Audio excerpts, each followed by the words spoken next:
Good evening. My name's Marceline White, and I'm the Executive Director of the Maryland Consumer Rights Coalition, MCRC.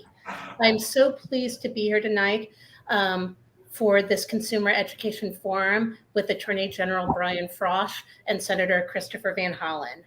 I'm going to take a second and tell you about the Maryland Consumer Rights Coalition so you'll understand just why I'm so pleased to be here moderating this event. The Maryland Consumer Rights Coalition, MCRC, is a statewide coalition of individuals, organizations, and supporters who work to build a people-powered movement on economic rights and equity. We work to pass legislation at the city, the state, and the federal level.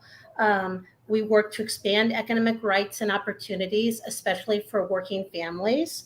And we work to curb predatory practices around debt collection and lending, as well as expand protections for vulnerable populations. We also provide important direct service programs, including our tenant protection program, which helps people who are struggling with eviction, our SOAR program, which assists older adults with financial counseling, coaching, benefits checkups, and tax credits, and our fair housing program, which is the only program in the state that investigates fair housing and also conducts enforcement activities to promote and protect fair housing across our state. So you'll understand why I'm so pleased to be here at this Consumer Protection Forum. You can find out more about our organization in our Facebook website and at our website, Maryland Consumer Rights Coalition, www.marylandconsumers.org, or on Facebook or Twitter. I'm fortunate because I've had the pleasure of working with Attorney General Frosh on a number of issues, and we're so pleased to be here with him and with Senator Van Hollen. I've worked with both of them on medical debt, debt collection, foreclosure prevention, and tenant assistance. We're fortunate to be here with both of them, and I know that Senator Van Hollen, I believe, has to be somewhere quickly, so I'd like to take a minute and introduce him now and provide time for his opening remarks. Then we'll follow with an introduction of Attorney General Frosh. He'll provide remarks, and we will have time for Q&A. Please post your Q&A in the chat, and I will be collecting them and asking as many as we can so you can hear from both of our distinguished speakers any answers you have about consumer education issues right now. So without further ado, I want to introduce Senator Van Hollen. He needs no introduction, but I'm proud to be here and introduce him. He was elected to the U.S. Senate in 2016, and prior to that had worked as a congressional member of Congress in 2002, and had gained a reputation as a fierce advocate for working families during his time in the Maryland General Assembly. I could list a number of Senator Van Hollen's legion of accomplishments, but I want to highlight two quickly. First, he led an effort to overturn a rule by the Office of the Comptroller of the Currency that allowed banks to make predatory high-cost loans on behalf of payday lenders to consumers across our country. Thanks to his leadership, this bad rule was overturned. And he introduced the COVID-19 Medical Debt Collection Relief Act to protect patients from aggressive medical debt collection efforts, from seizing bank accounts and garnishing wages because someone fell ill. So I will turn it now to Senator Van Hollen. We're so pleased you can be here, and look forward to your remarks. Well, thank you, Marceline. Can you hear me okay? Yep. All right. It's great to be with you. Sorry to be a few minutes late. I'm actually in the basement of the Capitol. I had to leave my office and come here because in about 15 minutes we may have a vote in the Senate, and I may run up and run right back down. But let me thank you. Let me thank all the folks at the Maryland Consumer Rights Coalition family for what you have done during this pandemic to protect consumer rights, and what you did beforehand. And thank you for mentioning our success in terms of overturning that rule from the previous Trump administration that we call the Rent-A-Bank rule, which allowed banks essentially to, online lenders to rent banks anywhere in the country, including in states that do not have the kind of protections that we have in Maryland against usury laws. So it would allow Marylanders to become victims to these schemes, and we were able to overturn it. And I want to thank our Attorney General who's with us, Brian Frosh, who every day is on the front lines of protecting Marylanders from these consumer scams, and also over the past during the previous administration, helped protect Maryland against many of the proposals that had been put forward that would negatively and harmfully impact Marylanders. So it's great to be with him. And before the pandemic hit, Attorney General Frosch and I were going around the state, every part of the state, doing in-person consumer protection forums for people to better arm folks with information to protect them against all sorts of scams. And I know we look forward to being able to do that again. And in the meantime, good to join with all of you virtually. Attorney General Frosch and I did a program like this online back in March, and we're going to keep working to keep people informed. So I just want to hit on a couple of issues, and then after Attorney General Frosch makes presentation, really look forward to your questions. We are, of course, facing an eviction crisis. The eviction moratorium is now elapsed. It's over. And we did at the federal level work to provide substantial assistance, emergency rental assistance, to help tenants stay in their homes. In fact, we passed substantial emergency rental relief back in December, and again, as part of the American Rescue Plan. Those funds are now helping many people stay in their homes, renters, but we do face a real problem at the state level in Maryland and in many of our local jurisdictions, where a lot of the money that has been delivered by the federal government still has not gotten where it's needed most to help tenants at risk of eviction. And so we are working very hard to try to change that. In fact, just today, in a hearing in the Banking and Housing Committee, I asked Secretary Yellen, the Secretary of Treasury that's administering these funds, to clarify some of the rules.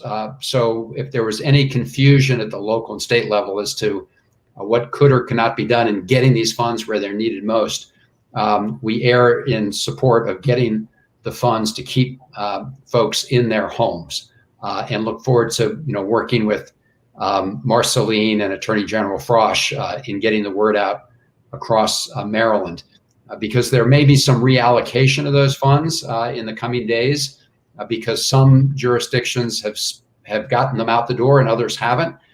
We just want to make sure that the folks who are at risk of becoming homeless are not penalized for administrative problems in whatever jurisdiction they reside in. And so we're going to be working on that piece.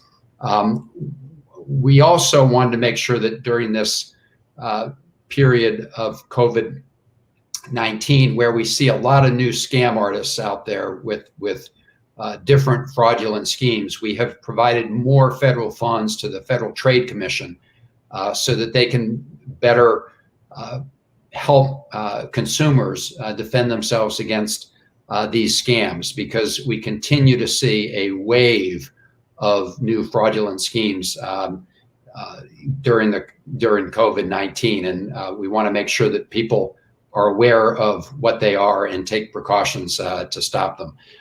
Let me just close with something that Marceline mentioned with respect to medical debt.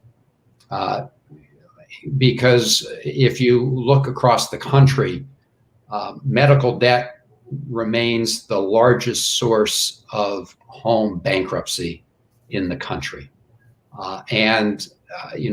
Folks go get, medical help, hospitals and clinics, because they're sick or family members are sick, and yet they turn around and face these very big bills. Clearly, the most comprehensive way to address this is to reform our healthcare system, and we are working to do that as part of the Build Back Better agenda. A big part of this, for example, is to reduce the costs of prescription drugs. Obviously, prescription drugs are more affordable.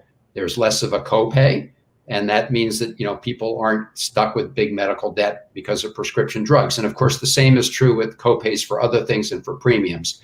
So we really are working to try to improve and reform the Affordable Care Act and other parts of our healthcare system to reduce costs to consumers.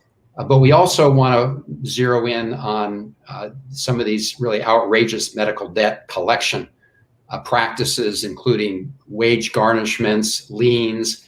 The last thing somebody needs when they're trying to recover from an illness is to be facing a lien on their home or a garnishment of wages. And so I have introduced, along with Senator Murphy here and others, legislation to prevent abusive practices when it comes to medical debt collection.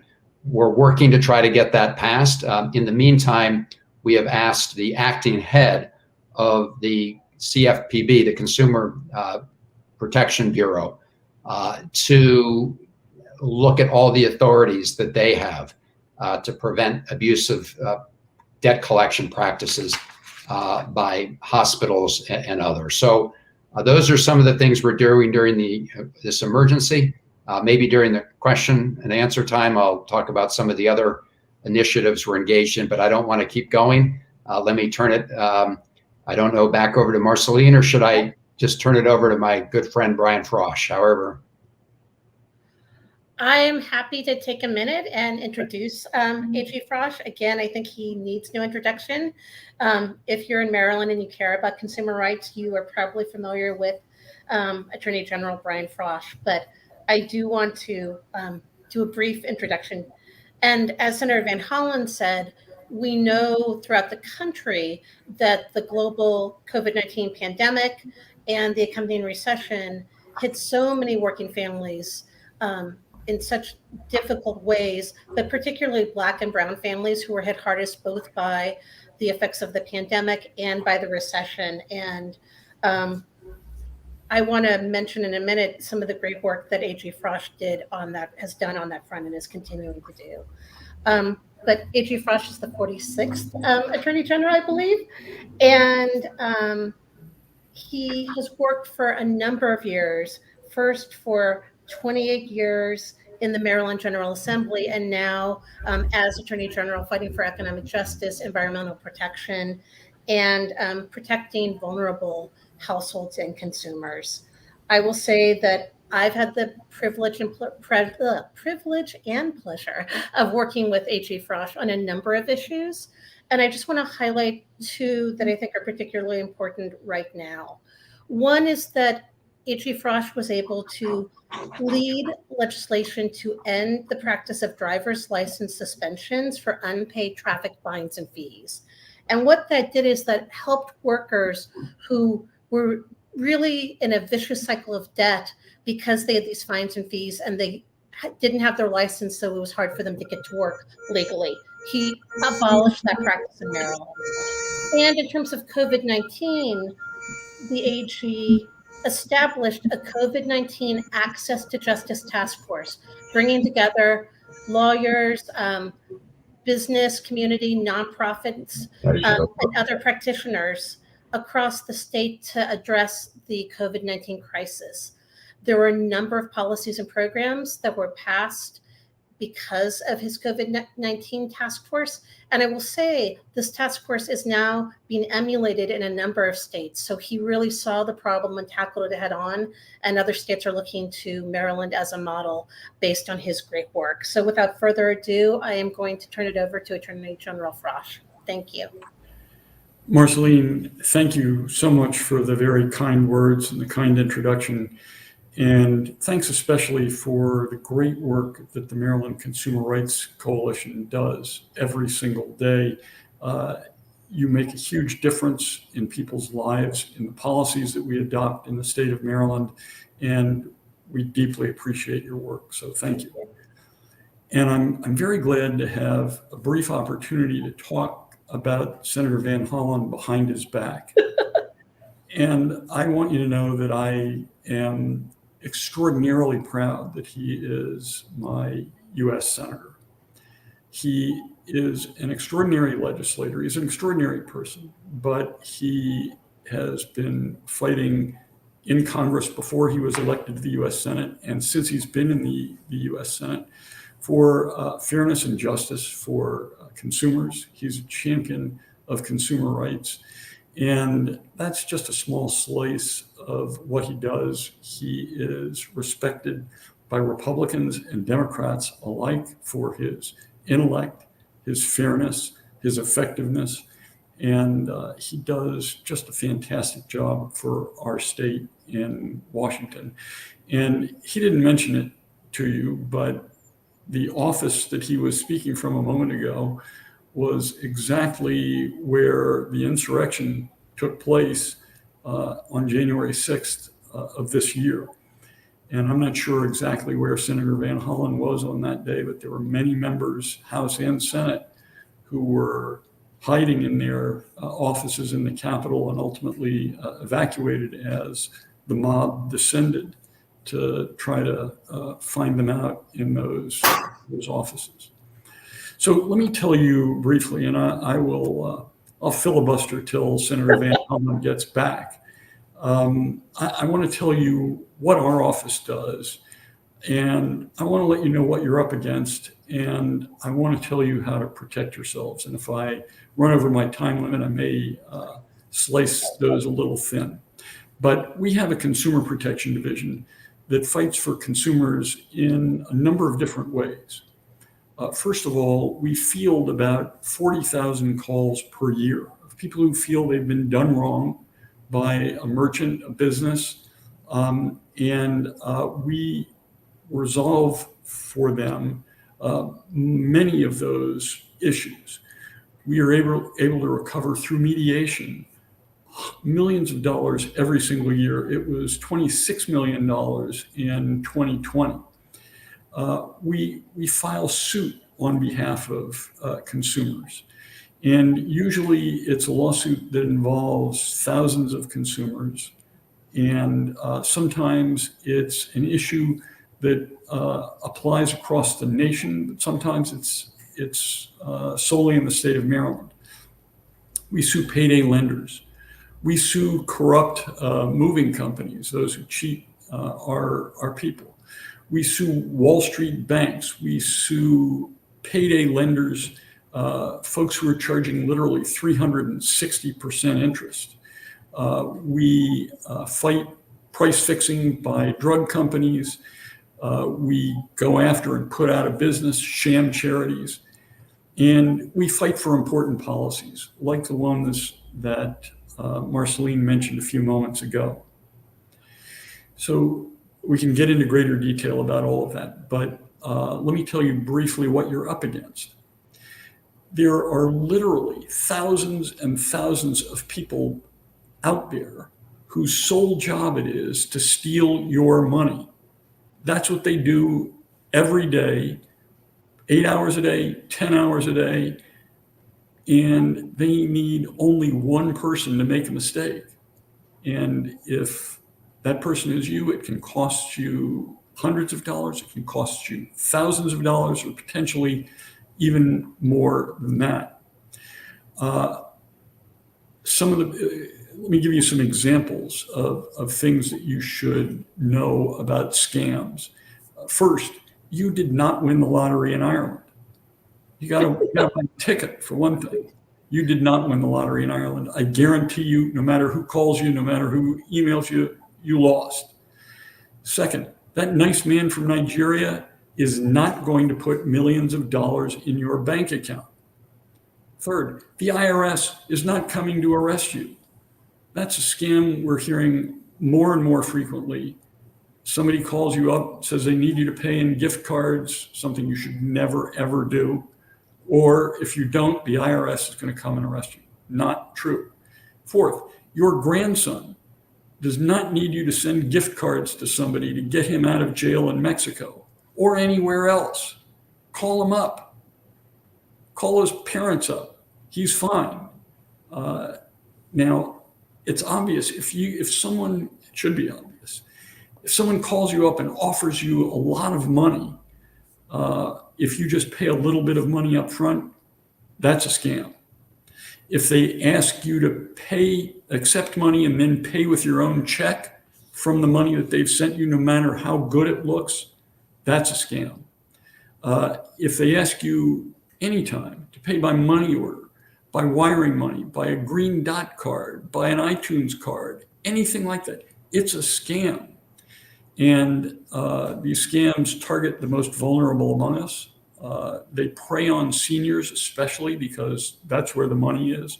But we all need to be aware that when you get a phone call and you don't recognize the number, let it go to message. It's probably a scam. My auto warranty apparently was up. I got a call yesterday from someone who wanted to take my personal information and make sure that I got my auto warranty renewed. Well, I don't have an auto warranty. It's a scam, and it's a common one. Another thing you need to be on guard for is identity theft. There have literally been billions of breaches of personal information in the United States. It used to be that we would say there are 100 million a year. In a few short years, it's billions a year. In the Yahoo breach that you may have heard about a year or two ago, there were 3 billion records exposed. Equifax, 143 million. Facebook, 540 million. My personal identity has been stolen. Somebody tried to file a tax return in my name really soon after I was elected Attorney General. And believe me, if they can do that to me, they can do it to you. The good news for me in that situation was I owed the IRS money. They were trying to get a refund. So I don't think that was particularly successful.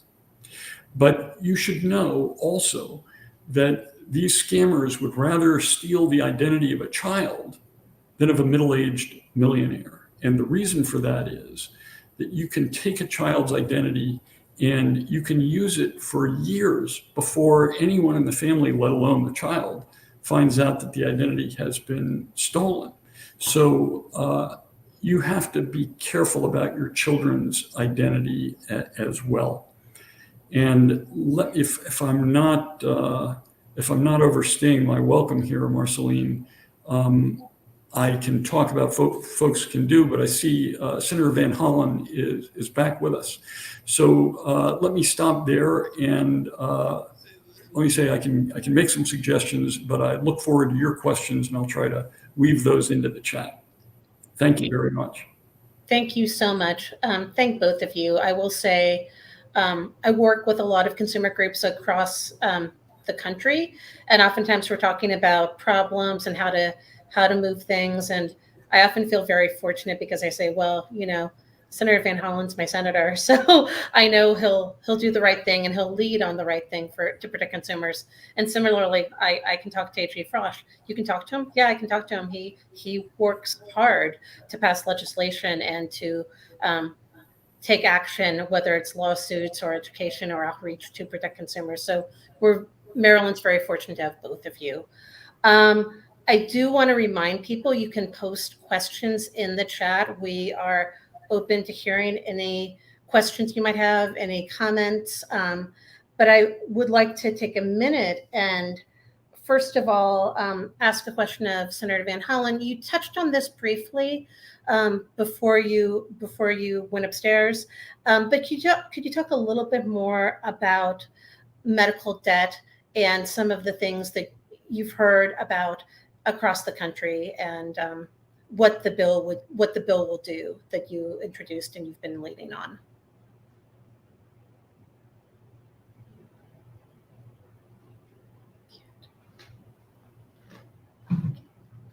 Chris, you're muted. Yeah. Thanks. Thank you, Brian.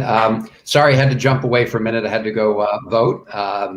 Hopefully the vote will turn out the way I hope it will. And let me again thank Attorney General Frosch, because I did hear a lot of his presentation, and I hope people get a chance during this question and answer period to talk about some of those important measures people can take to protect themselves. And Marceline, thank you for the question with respect to medical debt. So the primary focus of the bill is to address this real problem we have around the country, where, as I said earlier, medical debt is the #1 cause of home bankruptcies. And so what this legislation would do is essentially put an end to the most abusive collection practices that we're seeing across the country, and provide more authority to federal agencies to protect consumers in this particular area.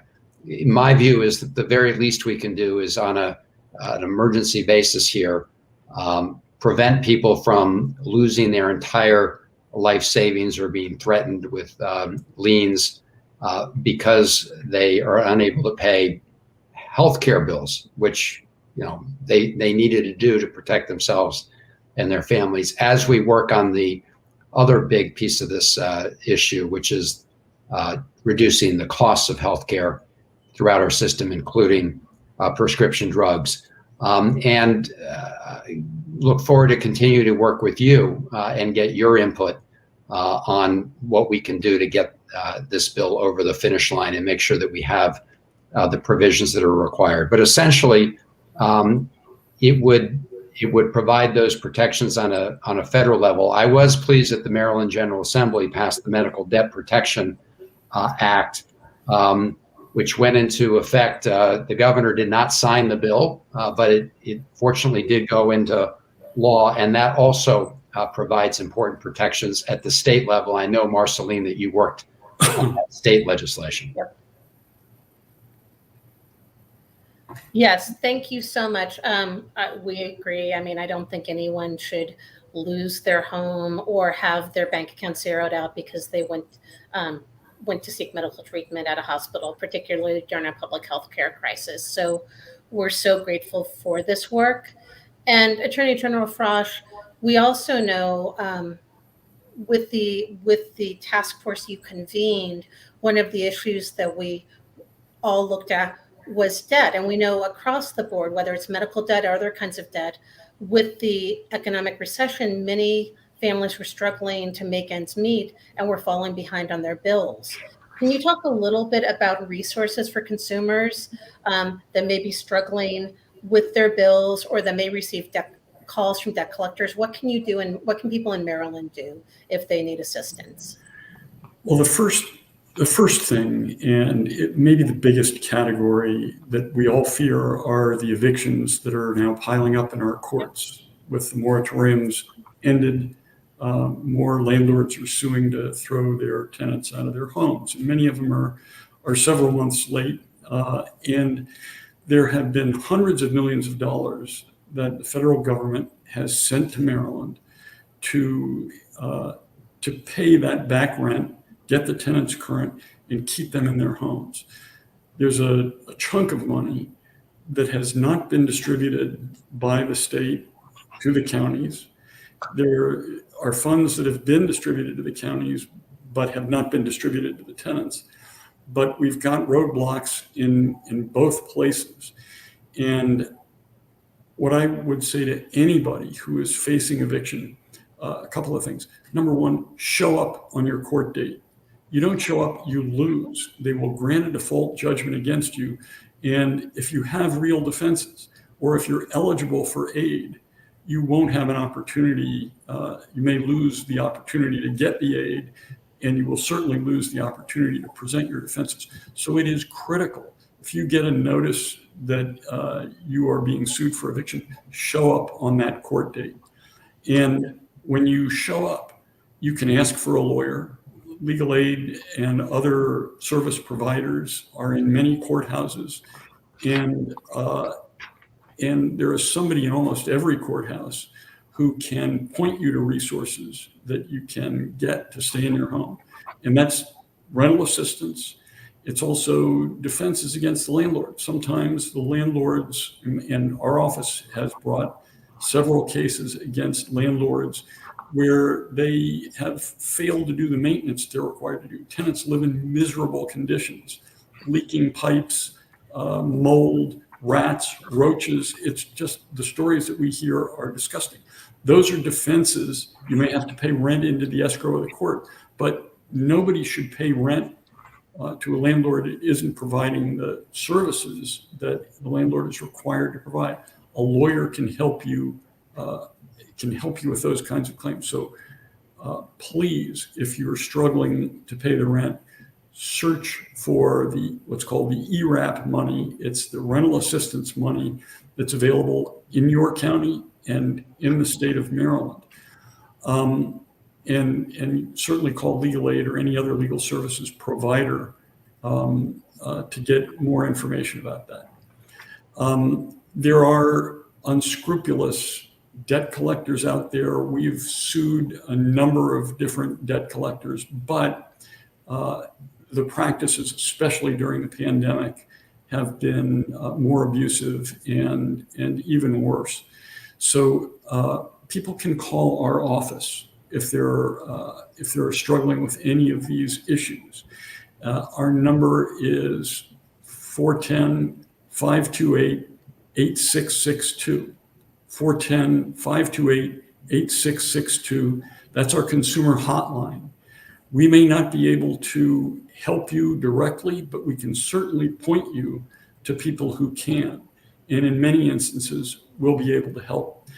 Some of the things that landlords have done during this period where it was harder to get evictions, where there were moratoria in place, was to turn off the utilities or lock the tenant out. And those are flat out illegal. So if you experience anything like that, you can call our office. I'll give you the number one more time, 410-528-8662. And those are a few things that can help. Fantastic. We're getting several questions in, so I want to make sure we can get to folks' questions as well. The first is just the person says, talking about scams, they're asking, why is unemployment, when you file for unemployment, allowed to ask for so many personal identifying personal information? Why are they allowed to ask for copies of everything, including a colored copy of the driver's license? And I'm not sure, I believe they're talking about Maryland unemployment, but their concern is about the amount of personal information asked and some concerns about whether it could be used, if breached, to steal their identity. Do you want me to take that one? Well, I'm happy to take a general crack at the unemployment insurance and the emergency unemployment insurance piece.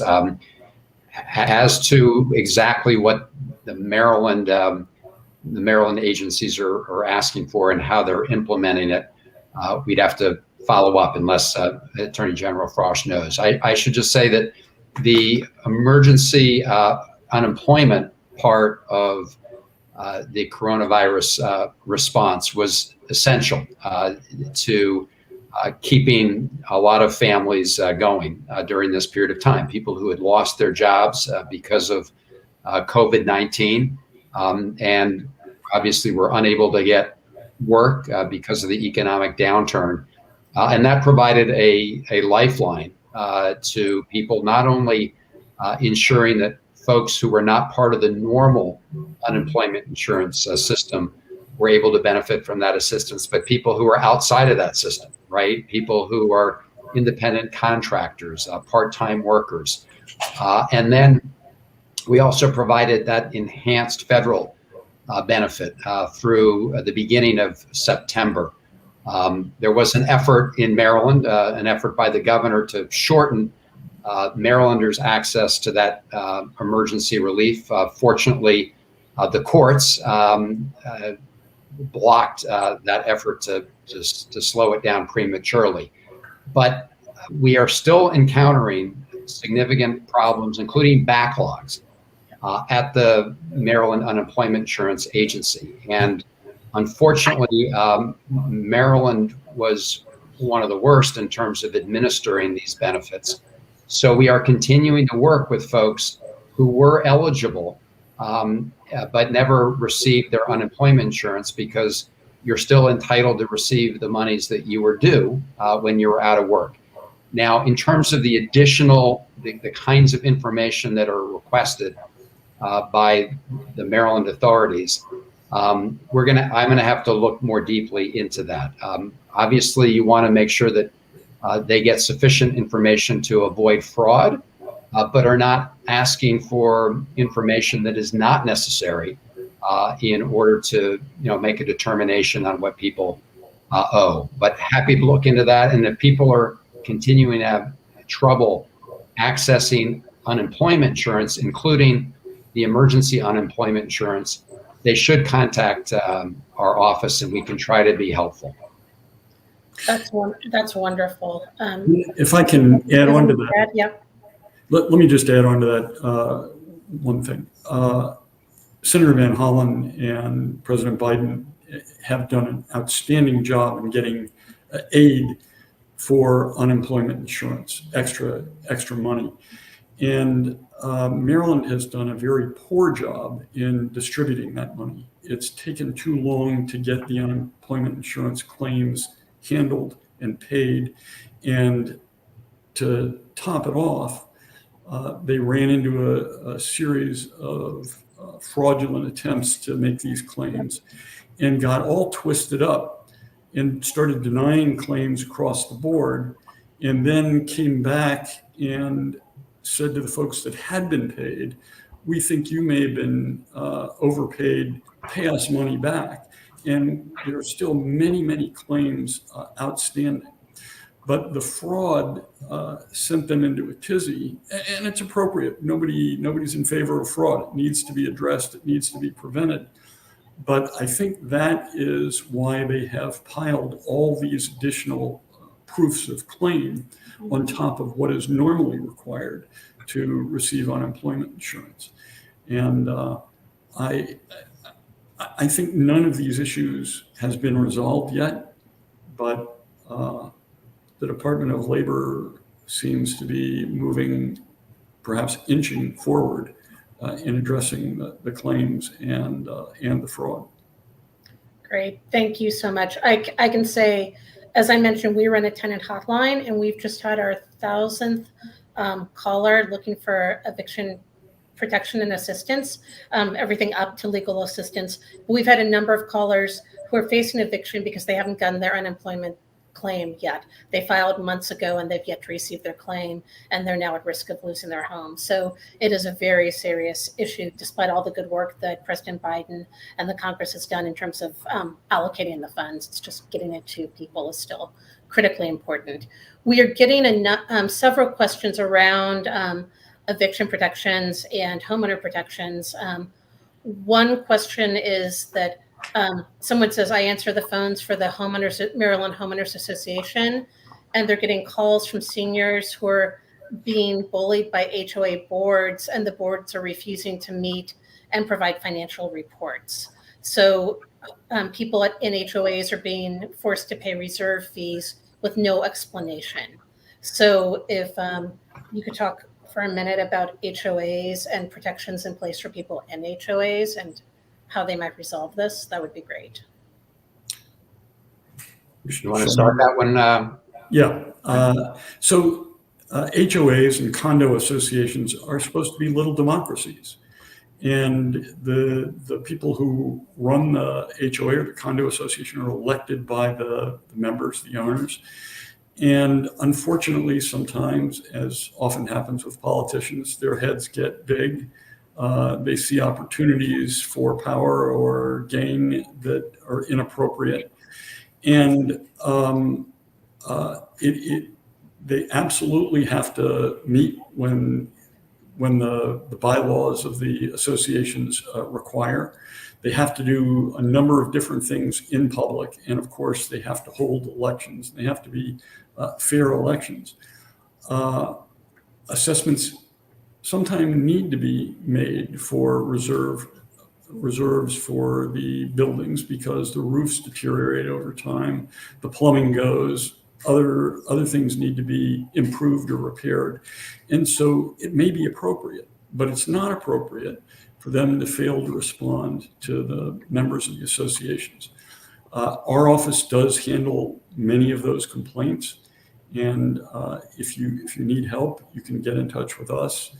I believe the Maryland Consumer Rights Coalition assists in those situations and all other consumer complaints. It's another really great place to reach out to if you need assistance.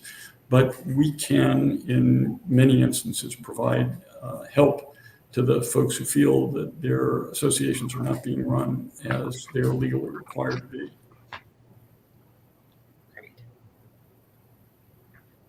Okay, we have a question about Ewrap, about the emergency rental assistance, and what can residents do if a landlord doesn't want to participate in the emergency rental assistance? This individual is saying that they're surprised, they work in Baltimore City, and they're surprised by the number of landlords who are not taking Ewrap, emergency rental assistance money, and are moving forward with evictions. And so I'd love to hear from both of you. Any thoughts about that? Well, let me take a crack at it, and then make sure that Attorney General Frosch also talks about it from his perspective. Look, there are two issues here. One is the rules that apply to accessing the funds, and the U.S. Secretary of Treasury, Secretary Yellen, recently released some new guidance making it clear that if you're a tenant and you are in being financially squeezed because of something that happened to you during this pandemic, you lost your job, lost some of your income, you are eligible to receive rental assistance. And you can self-certify as to your situation and hardship. That was a recent set of guidance that came out from the Secretary of Treasury, that as a tenant, you can take that action. I'm not aware of a landlord being able to refuse payment once the tenant has taken those steps. Now, there may be landlords, and this would be really outrageous, but it's not impossible. There may be landlords that are not facilitating the process that could be helpful to tenants through this process. Who are not. There are some tenants, of course, some landlords that want to get paid, and we're trying to make it easier for those landlords to work with their tenants. In fact, I just asked Secretary Yellen about exactly that today, which is to allow landlords that want to be helpful and want to facilitate in these payments, because of course those landlords also have to pay their bills, that they're able to do that in bulk. In other words, with appropriate safeguards, that if you're a landlord, that you can work to help certify that your tenants are behind on their rent payments, and you can help organize those requests and submissions to the Department of Treasury. So we are trying to make it easier for those landlords who want to be helpful. In the case of landlords that are obstacles to these payments, again, I don't know of any basis where they could actually refuse payment for a qualified tenant, although obviously they can, make it more difficult by again, not informing tenants of some of their rights. But maybe the Attorney General has a different take on that. No, I agree with what you said, Chris, but there are landlords who are refusing or have been refusing to take the Ewrap payments. One large one in Baltimore City recently just flat out said, we're not doing it. The federal regs permit local jurisdictions to say, look, we'll pay you all the back rent and this month's rent, but you got to agree not to evict the tenant for 30 to 90 days. And the jurisdictions get to pick how long that time is. And Baltimore City, as well as many, many other jurisdictions, picked the long end of that, said 90 days. And it appears difficult to force the landlord to say, well, yeah, I'm going to take the 8 months back rent or 4 months back rent or whatever, and I'm going to not sue again for 90 days. There's a constitutional issue there. And so unfortunately, there are some landlords who've just flat out said, I don't want your money. I just want my apartment vacant. I think there were efforts over this weekend, because cases were about to go to trial tomorrow. There were efforts over the weekend to get the most egregious of those landlords to back down and agree to talk, and that continues. But landlords may have a right to say, I'm not going to agree to the 90-day period or the 30-day period or anything going forward. But if you want to pay me up to date, I may see you in court next month.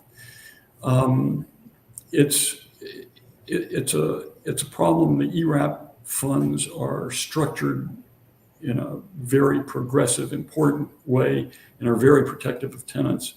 But there are a few stray landlords who just don't want to play ball. Well, that is outrageous, and look forward to working with you to do everything we can to bring pressure to bear on those landlords who would be paid, right, for that back rent, and and paid in full for rent, but want to be able to toss those tenants out on the street, anytime in the next 30 to 60 to 90 days.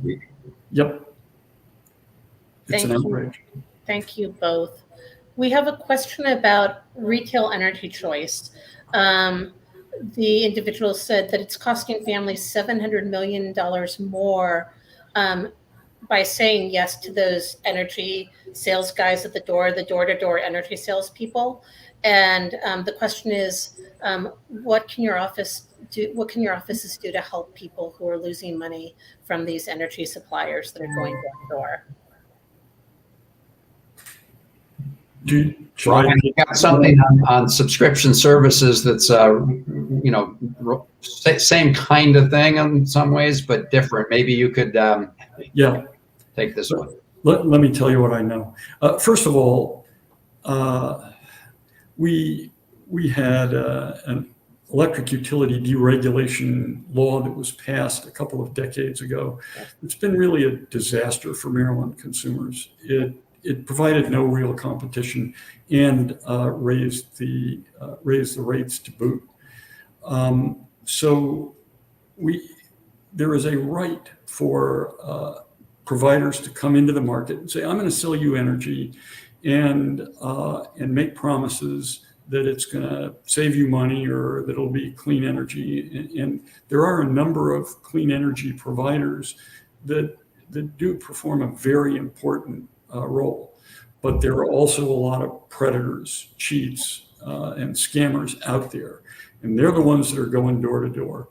I would say if somebody knocks on your door and says, I'm going to sell you a better deal on electricity, thank them, close the door, invite them to send you something in the mail, or I wouldn't give my email address, but invite them to send you something in the mail, but don't sign up without looking at it very, very carefully. That having been said, there are two places to go for relief if you find you've been scammed by these folks. That you're paying higher rates, not getting a better deal. They claim you're locked in and won't let you off the hook. One is the Public Service Commission's Consumer Protection Office. They are intimately familiar with this, and they can provide help. The other is the People's Counsel to the Public Service Commission. This is what they're in business to do, to protect the ratepayers, the consumers. And so if you feel you've been cheated or scammed, get in touch with one or both of those offices. Our office does not, unfortunately, have jurisdiction, but let me see if I can quickly find a contact for those two offices. I don't see one. I don't see one close at hand, but perhaps we can check it out, and somebody can put it in the chat while we're on the line. Great.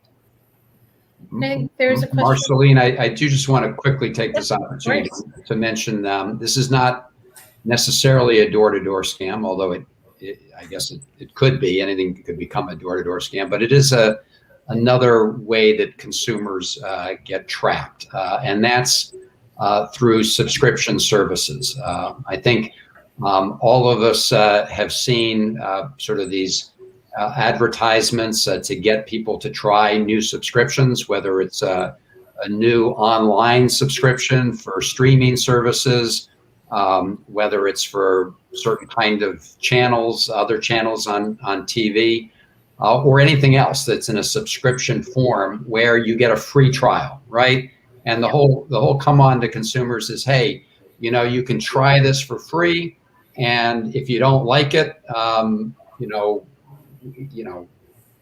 you don't worry about it. But what happens is the fine print when you click on these subscription services often essentially makes it hard for you to get out of it. And so we're proposing some legislation that's an opt-in provision. So if someone is confident enough in their service that after you try it, you'll like it, they should be willing to allow you to opt in instead of creating all sorts of hurdles for you to opt out at the end of the free trial period. Because as you know, what happens is all of a sudden people start getting these bills for subscription service thinking that they'd only signed up for the free trial period, only to discover that they were being taken advantage of. And that it often is very hard to get out of these things once you click on them. So that is something we're working on. Hopefully we'll be able to get it done on a bipartisan basis. That's fantastic.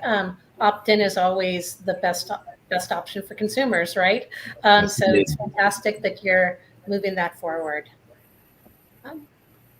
We are wrapping up questions now, so I do want to see if there's one last question. I think there's one for HE Frost, just to talk about your complaint, the division that accepts complaints, and your capacity to accept complaints and deal with complaints. The question was, are you appropriately staffed? Are you understaffed? So I'll just give you a minute for that question, and then when I have concluding remarks from both. The quick answer is we're understaffed. We had a very robust volunteer force before the pandemic. We had 60 people who came into our office on a regular basis, helped us with these claims. As I said, we get about 40,000 calls a year, and they're pretty much gone since the pandemic. So we've been getting by. We've been answering the calls and getting back to consumers, but it's a struggle. We could use help. And if anybody is interested in volunteering, we will be back up and running. Get in touch with us. Fantastic. Well, I just want to thank you both and leave a few minutes for both of you to make concluding remarks. All right, I will kick those off. First of all, thank you, Marceline, for not only all the work that you do, but for coordinating and emceeing this gathering today. And it is great to be here with Ryan Frosh, who is the gold standard when it comes to consumer protections among attorney generals. And thank all of you for tuning in. Look, this is a constant battle to try to put in place policies and laws to protect consumers against people who, as Attorney General Frosh say, are thinking up schemes every day to get you to separate from your money. I will report some good news on the robocalls front, which is that this week the FCC is slated to restrict carriers from completing calls originating with phone companies that have not yet detailed how those companies intend to block robocalls. So this is a good news story. Of course, the robocallers, it's like the arms race. They're always trying to think of one step ahead of the regulators, which gets to my final point here. We at the federal level and the state level and the local level need to do everything we can to put in place protections for consumers, to raise the costs to those who want to commit fraud and those who want to cheat people. We've got to do that. We've got to put those protections in place. But at the end of the day, the best protection, of course, are informed consumers. And that means all of us taking responsibility for being on alert about these scams. That doesn't mean we have to live our lives in constant fear. It just means that we have some simple rules of the road.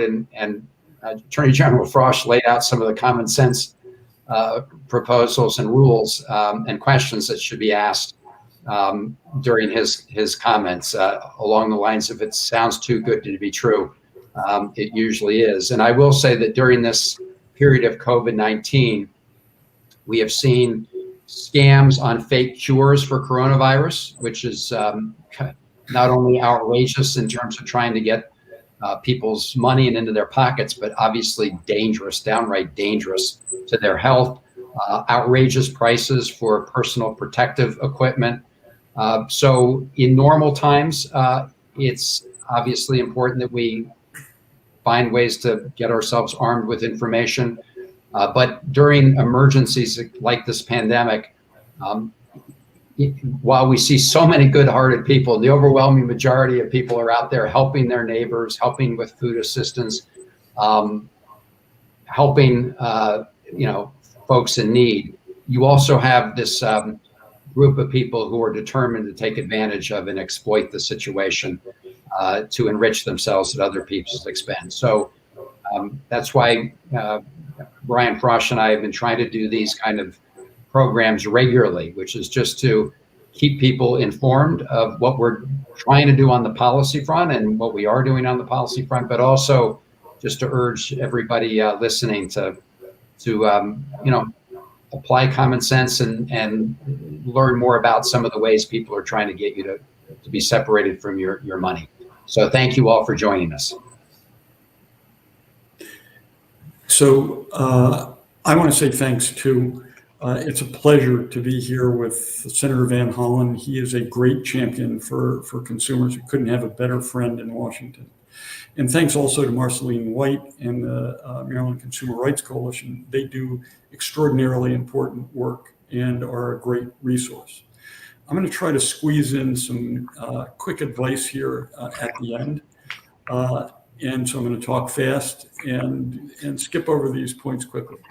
First of all, if you get a phone call and you don't recognize the number, don't answer it. If it's important, they'll leave a message. You can call them back.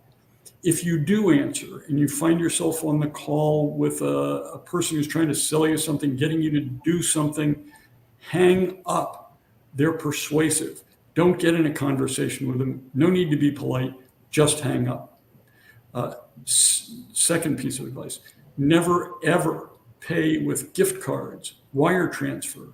Pay with a credit card if you possibly can. Better than a check, because if you get into trouble, if you think you've been scammed, you can call your credit card company and they can stop the payment in many cases. Third, freeze your credit. You can call all of the major credit reporting agencies and freeze your credit. I put off for too long doing it. It literally takes 10 minutes to do all of the three big ones. Freeze your credit. You can do it for free. You can unfreeze your credit for free. Freeze the credit for your minor children. That's free. And you can unfreeze it when they turn 18. I mean, I don't think they need an American Express car if they're 9 or 10. But if you want to try to get them one, you can unfreeze their credit. You should check your credit score on a regular basis. You can do it each of the credit reporting agencies for free twice a year. So you can do it virtually every month. Use strong passwords. Don't use your birthday. Don't use your children's names. And don't give out personal information over the phone or in an email. And don't open files or click on links in emails where the senders may not be known. If you're getting a thing saying you got a $100 coupon at Home Depot, the odds are it's a scam. Look at who's sending it to you. Go up and look at the actual email address. It is not Home Depot most of the time. So those are some tips that you should use every single day. Remember, there are folks out there who are working around the clock to steal your money. Let me say thanks again to Marceline and to Senator Van Hollen for the outstanding work that they do and for allowing me to join you in this forum. And thanks to everyone out there for listening. Thank you, everyone. Again, we're very fortunate to have Attorney General Frosh and Senator Van Hollen working on behalf of consumers day in and day out. I want to thank everyone for attending. Thank you. Thank you.